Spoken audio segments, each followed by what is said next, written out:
Top quality और consistent performance के लिए सिर्फ सिल्वर पंप। टॉप क्वालिटी और कंसिस्टेंट परफॉर्मेंस के लिए सिर्फ सिल्वर पंप, नाम याद रखना।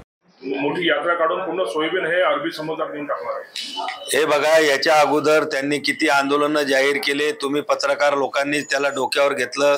कधी अरबी समुद्रात त्याने उडी मारली नाही, कधी मंत्रालयाचा ताबा घेतला नाही। गोंधळ घालणं, धिंगाणा करणं, दादागिरी करणं असा या शेतकरी संघटनेचा आपण पाहतोय की कार्यक्रम आणि कामं चालू आहेत।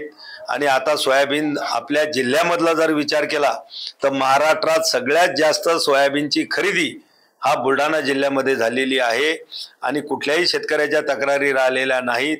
वास्तविक पाहता फक्त शेतकऱ्याचं म्हणजे हमी भावाप्रमाणे 25% खरेदी करण्याची केंद्र सरकारची जबाबदारी आहे।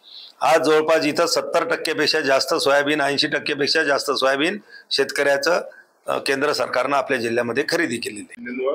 की प्रयागराजला जाऊन पाप धुतले जाते, पण जे 50 खोके घेतले त्याचं पाप कधी धुतले?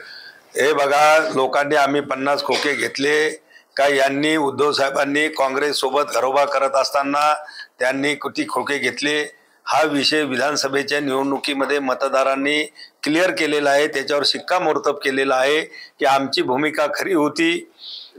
एकनाथराव शिंदे साहेबांनी घेतलेला निर्णय हाच बरोबर होता। खरी शिवसेना, खरे बाळासाहेबांचे विचार आणि खरं हिंदुत्व हे एकनाथराव शिंदे साहेबच पुढे घेऊन जात आहेत, याच्यावर शिक्कामोर्तब केलेला आहे।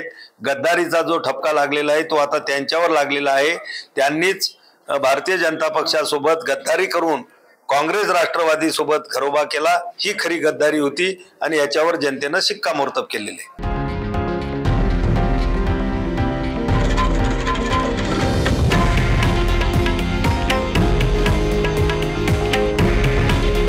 हे आहे देशातील नंबर 1 न्यूज नेटवर्क आणि आपण पाहत आहात TV9 मराठी। काळजी तुमची, हित महाराष्ट्राचं।